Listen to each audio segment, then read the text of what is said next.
Ya, sudah ada satu kelompok yang menyelesaikan dari hidden game kita. Dari kelompok berapa? Kelompok 7. Kelompok 7 tadi menemukan hidden game-nya di mana? Saya dapat kelompok 6, Bu. Dia di mana menemukannya? Hah? Di pohon pucuk merah. Di pohon pucuk merah. Sulit apa enggak nyarinya? Hah? Sulit apa enggak? Enggak. Enggak ya, karena sudah langsung ketemu gitu ya. Karena tadi itu kayaknya ngintip tuh. Waktu Ibu lagi hidden. Iya. Oke. Kasusnya yang kalian bahas itu sesuai dengan kelompok kalian adalah mengenai kasus hak cipta dan pembajakan. Betul? Ya. Di sini kasusnya adalah seorang seniman digital melihat karyanya digunakan tanpa izin oleh sebuah perusahaan untuk kepentingan komersil. Seniman tersebut tidak menerima royalti atau pengakuan atas karyanya. Ketika dia membawa kasus ini ke pengadilan, proses hukum berjalan lambat dan rumit.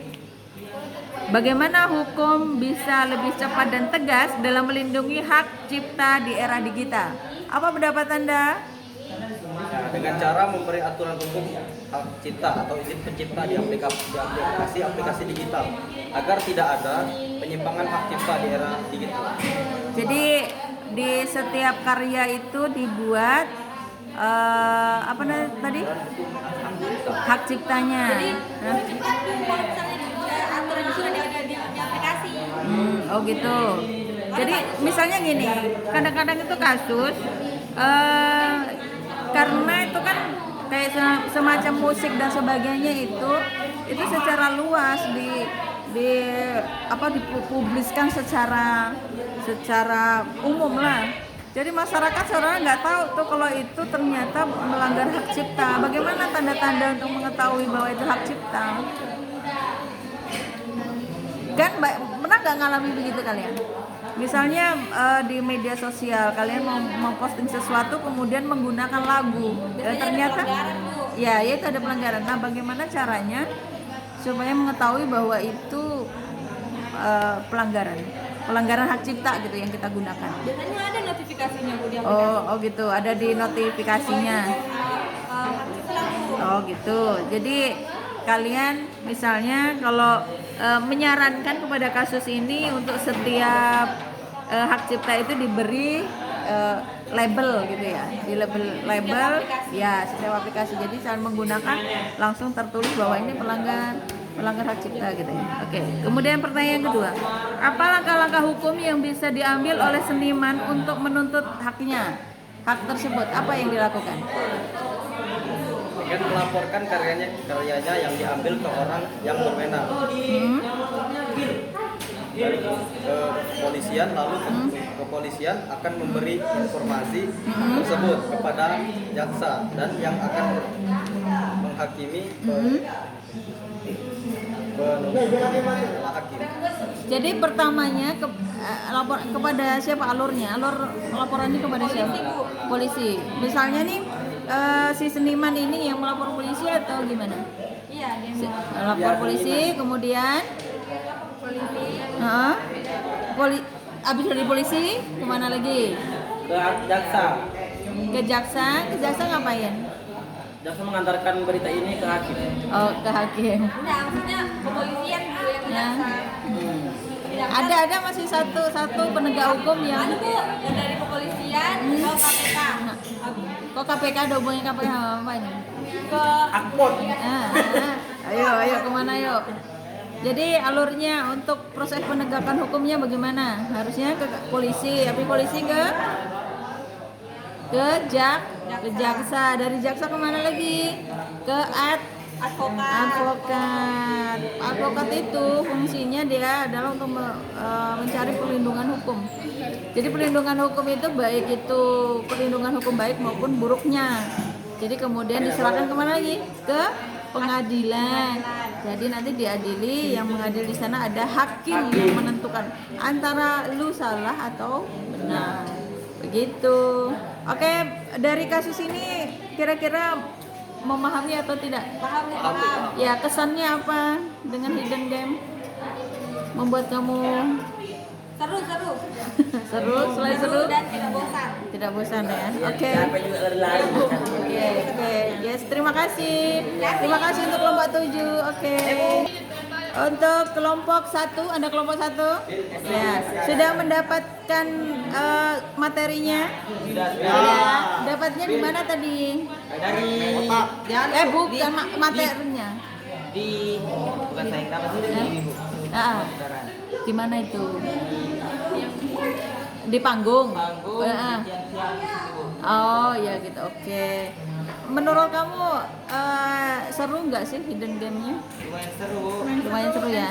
Iya. Capek-capek. Itu berlari-lari. Oh lari-larinya itu ya. Oke, kalau begitu kita langsung ke kasusnya saja. Kasus Anda sehubungan dengan kasus pelanggaran hak asasi manusia? Benar? Yes.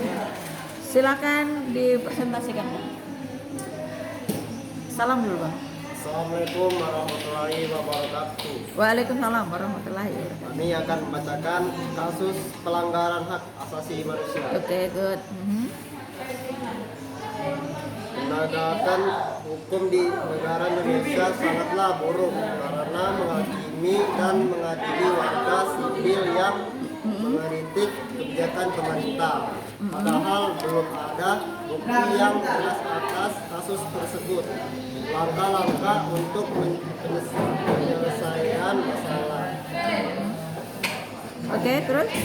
Mendengarkan kritik warga dan menerima saran warga untuk pemerintah yang ada di Indonesia agar warga dan negara Indonesia bisa menjadi lebih baik dan sejahtera. Oke, perhatikan. Tadi kan ini, coba Ibu ulangi lagi pertanyaannya ya. Bagaimana menurut Anda upaya penegakan hukum dan pelindungan hak warga negara sesuai dengan kasus yang ada? Tadi gimana? Ambil garis merahnya aja. Apa tadi? Bagaimana menurut upaya penegakan hukumnya tadi dari hak asasi kasus pelanggaran hak asasi manusia? Itu tadi yang sudah dibaca sama Bang ini. Coba diulangi lagi, kan ada pertanyaannya kan. Mendengarkan kritikan warga dan menerima Oh, saran. oke. Mendengarkan kritikan warga. Itu kira-kira disampaikan kepada siapa? Kepada Kritikan dan saran tadi itu ya. Ya itu kamu berikan kepada siapa? Atau kepada siapa kita? pada masyarakat. Kepada masyarakat. Terus misalnya kalau masyarakat yang korban harus kemana? Dilupakan masalahnya. Dilupakan apa? Masalahnya. Kalau punya yang menjadi korban itu adalah masyarakat, harus memberikan kritikan serta saran itu kemana? Hah? Pemerintah. Ke pemerintah. Oke, pemerintah. Kemudian nih, langkah-langkah hukum yang diambil untuk menegakkan keadilan tadi melalui apa aja? Apa aja tadi tuh langkah-langkahnya? Langkah-langkah untuk menyelesaikan masalah. Mendengarkan kritikan warga dan menerima saran warga untuk pemerintah yang ada. Ya itu langkah-langkahnya ya. Misalnya begini, proses korban pelanggaran hak asasi manusia, itu langkah-langkah yang harus ditempuh itu gimana? Selain tadi kan Bang Nabil bilang ke pemerintah gitu, prosesnya dalam penegak hukum yang harus dilalui siapa-siapa aja. Hah? DPR, terus? Hah? Anda penegak hukum tahu tidak? Penegak hukum siapa aja? Hakim, Aha, jaksa. Oke. Terus apa? Yang tugas kalian yang di luar lagi nanti apa itu wawancara kepada siapa? Polisi. Aha, terus apa lagi? Yang suka membantu di pengadilan tuh, yang bantu bicara. Tadi hakim sudah disebut kan? Nah, satu lagi apa? apa namanya? Pengadilan. Pengacara. Pengacara. Jadi maksudnya Ibu tanya tadi, misalnya kalau ada korban kasus pelanggaran hak asasi manusia yang dilalui siapa? Berarti kan ada kepolisian, kan? Kemudian apa lagi? Siapa lagi?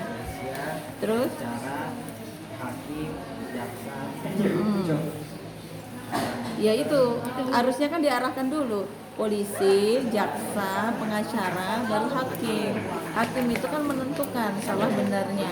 Jadi pengacara membantu antara apa namanya tindakannya itu salah atau benar, kan gitu. Pak polisi hanya menangkap aja, tugasnya berarti menangkap. Jaksa berarti apa? Menerima hasil dari penyelidikan. Oke, yes. Terima kasih. Bang, satu kata untuk kegiatan kita hari ini. Seru banget. Oke, terima Banget, kasih. tapi capek lari. Oke, terima kasih. Terima kasih. Oke. Tutup Bang. Kami dari kelompok 1. Terima kasih. Oke, terima kasih Bang. Yes. Oke. Yes. Kelompok berapa Bang? Kelompok 4. Kelompok 4 kasus Anda sehubungan dengan kasus penyalahgunaan kewenangan. Oke? Ya, Anda mendapatkan kasus ini tadi di mana? Mendapatkannya di mana? Nah, kertasnya di mana? Kursi depan TU. Oke, good. Betul. Ya. Ada kasus penyalahgunaan kewenangan? Kasusnya? Ya, betul. Betul judulnya. Rikitiu. Oke, silakan selesaikan. Apa ini baca dulu?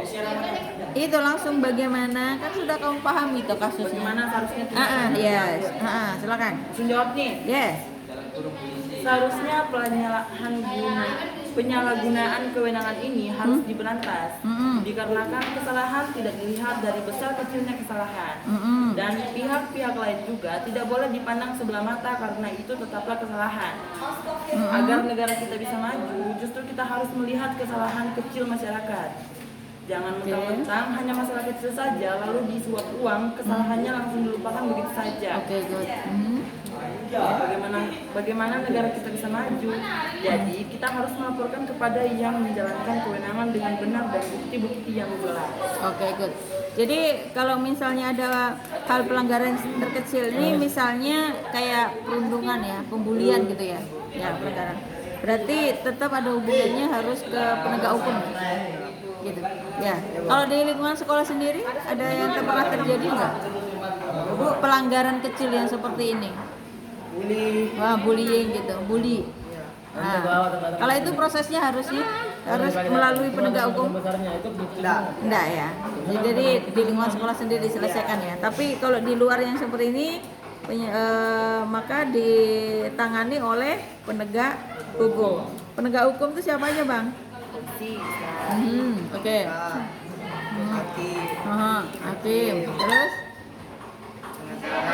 Kira-kira di dalam kasus Anda ini siapa aja dari lima penegak itu yang harus bertanggung jawab dalam kasus ini?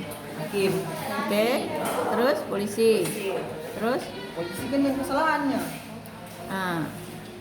Kan polisi juga. Terus polisi siapa yang menertibkan? Kasusnya polisi, tapi menertibkan siapa? Ya polisi juga, ya kan? Nah, polisi, terus siapa lagi? Hakim. Jaksa. Kalau KPK masuk enggak? Masuk enggak? Masuk ya? Ya masuk dong, ini menerima suap kok. Ya iya, masuk kan?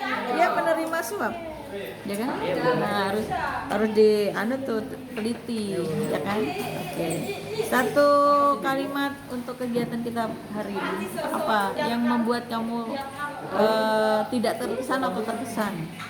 Yang membuat saya terkesan ini cara yang baru. Cara mencari soalnya gitu ya. Susah gitu, seru ya. Terus yang membuat yang harus diperbaiki lagi apa, Bang? Apa ya? Murni. Apa? Kerjasamanya atau apa gitu? Yang perlu diperbaiki lagi dari metode kita belajar ini apa? Nggak ada. Oke, mungkin waktu aja kali ya yang lebih di apa namanya dipercepat karena nggak semua nggak cukup nih kalau langsung presentasinya. Oke, terima kasih bang. Oke, kelompok berapa tadi? Oke, terima kasih. Kelompok 3 tadi kasusnya kasus kriminalisasi warga. Ya, tentang kasus kriminalisasi warga. Kalian dapatkan kasusnya itu di mana? Di dekat gawang. Oh, ada gawang. Oke. Sulit apa enggak tadi nyarinya? Enggak ya, karena terpampang lumayan ya. Cuma tidak tahu kelompoknya yang mana gitu ya. Oke, dari kasus yang ada, bagaimana proses penyelesaian kalian? Silakan. Yang Anda diskusikan hasilnya apa? Ayo, silakan dibacakan.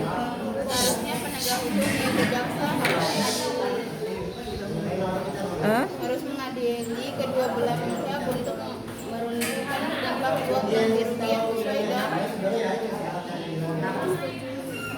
dan disetujui oleh kedua belah pihak. Jika dengan penegak juga tidak ada keputusan yang diambil, maka proses peralihan akan tahu akan dilakukan. Oke, ini sebenarnya kasusnya ini kasus yang seru loh. Kasus ini sedang ada, kalau nggak salah di Lampung, kalau di Sumatera ya. Itu seorang petani bukan di penjara sih, tapi dia lahannya diambil oleh pemerintah untuk pembangunan. Terus dia itu tidak terima, jadi kehilangan tempat tinggal, kehilangan mencari tempat mata pencariannya. Itu kan salah satu kriminalisasi warga ya. Kalau penanganan kalian tadi itu di dalam penegak hukum yang terlibat langsung siapa? Suaranya bang. Suara. Di dalam kasus ini dari 5 penegak itu siapa saja yang terlibat? Jaksa. Selain jaksa apa lagi? Pengadilan. Pengadilan itu penegak hukum atau bukan? Pengadilan itu penegak hukum. 5 penegak hukum yang harus menangani kasusmu ini. Siapa aja yang terlibat dari 5 itu? Jaksa 1. Terus polisi. Kalau polisi terlibatnya di mana? Di bagian mana? Polisi dipenjara karena memprotes lahan sawahnya yang diambil alih oleh perusahaan. Dari wilayah pemerintah setempat justru mendukung perusahaan tersebut. Polisi nggak ada masuk. Terus siapa lagi selain jaksa? Apa ya yang lebih berperan? Yes, pengacara. Jadi di si pengacara itu dia kan Badan Bantuan Hukum, LBH, Lembaga Bantuan Hukum. Jadi di sana bisa kita mengadukan masalah kita ini, kemudian membantu untuk mendapatkan keadilan. Namanya di advokat atau mereka tuh berlindung di dalam lembaga bantuan hukum itu. Oke, terima kasih untuk kelompok 3. Yes, terima kasih. Oke, selanjutnya kelompok 2. Kasus korupsi pejabat publik, betul? Ya, kalian mendapatkan kasus itu di mana tadi? Di bawah kursi. Ya, di bawah kursi. Jadi agak-agak gimana gitu ya, mencari kasusnya di sana gitu, di bawah kursi gitu. Bingung. Awalnya bingung. Taunya nggak ada gitu ya. Oke. Yes, ternyata keliling-keliling gitu. Oke, kita lanjut dari kasus kamu. Kasus korupsi pejabat publik. Ini kira-kira proses penyelesaian yang sudah kamu diskusikan dengan teman-teman, boleh disampaikan, silakan. Boleh dengan salam, boleh. Waalaikumsalam warahmatullahi wabarakatuh. Tentang kasus korupsi pejabat publik. Jabatannya dihilangkan, terus memberikan hukuman juga dan denda atas yang dilakukan. Karena udah merugikan negara, jadi harus diberi hukuman. Oke. Nggak bisa sudah dikasih ini apa? keinginan atau ya kesempatan. Oke, misalnya gini, ini kasus ini kan harus melalui penegak hukum ya. Siapa yang lebih diprioritaskan menangani kasusmu ini? Hakim. Hakim? Kenapa hakim? Hakim itu tugasnya memutuskan antara benar atau salah. Kenapa hakim? Polisi. Bukan polisi. Apa deh? KPK. Tentara. Presiden Bu. Kok bisa presiden? Penegak hukum cuma ada Langsung lah 5. presiden. Aduh. Penegak hukum itu cuma ada 5. Ini ngomongin tentang uang. Kalau uang itu ngomongin siapa? Penegak hukumnya siapa yang harus bertanggung jawab di sana? Good, KPK. Jadi yang menangani kasus korupsi pejabat publik itu ya KPK. Makanya ada penggerbekan atau namanya TOT, tangkap tangan. Jadi KPK menyelesaikan kasus korupsi pejabat. Gitu. Kalau tadi itu apa kasusmu? Bagaimana menghindari intervensi politik dalam proses hukum? Apa jawabanmu?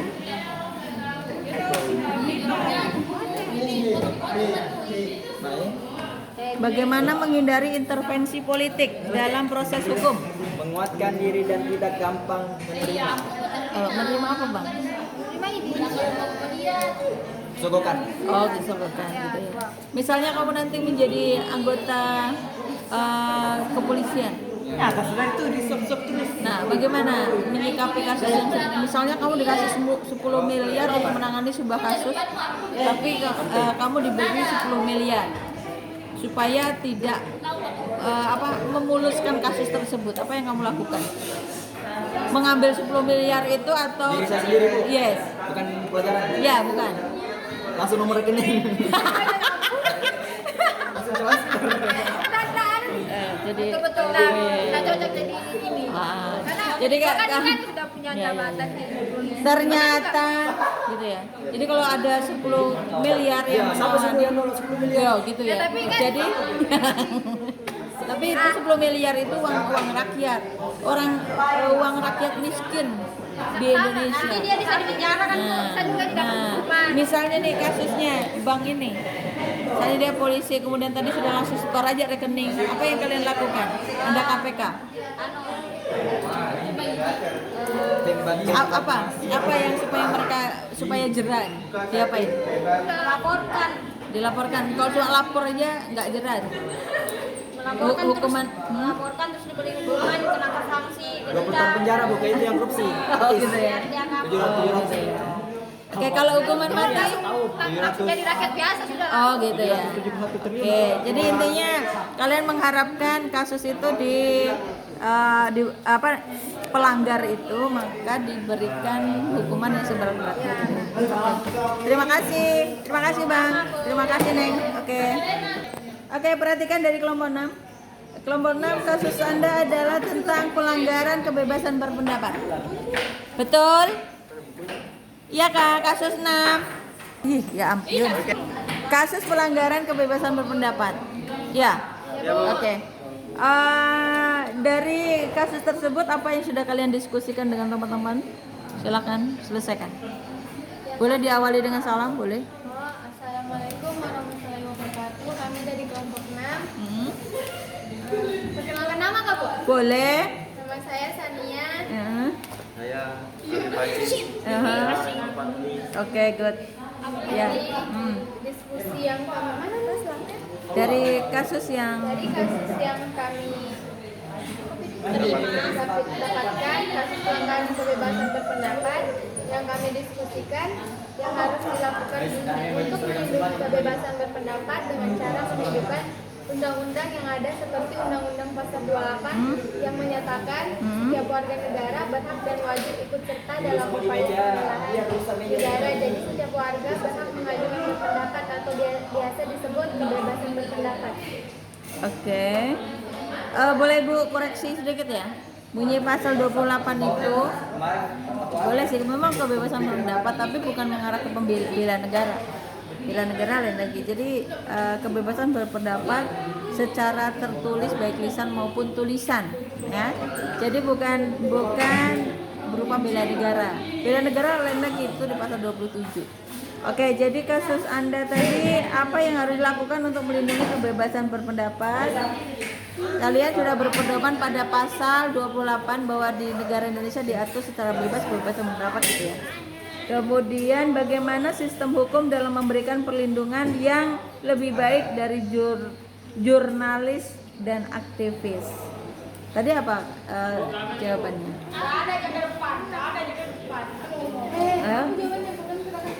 Ayo, gimana tadi? Bagaimana sistem hukum dapat memberikan perlindungan yang lebih baik bagi jurnalis dan aktivis? Ini sehubungan dengan kasus pelanggaran kebebasan berpendapat. Contohnya kasus yang kemarin yang baru-baru saja terjadi bahwa ada demonstrasi yang besar-besaran waktu tanggal berapa kemarin tuh ya, 20 kan kalau nggak salah ya, lupa. Itu pun ada beberapa jurnalis dan sebagainya juga, bahkan artis dan sebagainya turun ke ke lapangan untuk ikut demonstrasi ini. Ini kan salah satu aktivis kebebasan berpendapat di negara Indonesia. Bagaimana sistem hukum memberikan perlindungannya? Jurnalis Iya. iya. Gimana caranya? Caranya bagaimana supaya jurnalis itu terlindungi dan aman memberitakan sesuatu? Dengan inilah Bu, menunjukkan undang-undang yang ada. Menunjukkan undang-undang. Menunjukkan itu aja atau Pendapat. pendapat. Itu aja perlindungannya. Kalau maunya dalam hal terjadi pelanggaran gitu, ada terjadi pelanggaran kebebasan berpendapat, kemana melapornya? Polisi. Yes, polisi. Terus minta bantuan siapa? Jaksa. Minta bantuan ke siapa kalau maunya ada kasus-kasus gitu? Kasusnya apa? Kasusnya apa? Dia minta bantuan hukum kepada siapa? Hah? Kok hakim? Ayo, siapa? Advokat. Jadi kasus pelanggaran baik itu kebebasan berpendapat, kasus-kasus semua itu selalu sehubungan dengan advokat. Jadi ada namanya lembaga bantuan hukum. Jadi dalamnya ada advokat. Advokat itu bisa mencari kebenaran maupun sisi yang kurang benar dari berita tersebut. Oke, terima kasih untuk kelompok berapa? Kelompok 6. Ya, satu kata untuk kegiatan kita hari ini. Oh, seru? Oke. Terima kasih. Silakan duduk kembali. Kelompok berapa? 9. Kelompok 9 ya. Kasusnya tadi sama seperti kelompok 8. Kasus Anda kasus kriminalisasi perempuan korban kekerasan. Betul? Betul? Oke. Bagaimana kalian menanggapi? Enggak, mundur lagi Bang. Mundur. Bagaimana kalian menangani hasil diskusi kalian dengan teman kelompok kalian menyelesaikan kasus kriminalisasi perempuan dalam korban kekerasan? Dipersilakan. Iya memang. Iya. Loh ya, bagaimana caranya kalian apa yang Ibu tanya? Silakan. Apa saja yang sudah kalian diskusikan? Apa hasilnya diskusinya? Penegakan hukum itu ada pendekatan sensitif gender, dukungan hukum dan psikologis.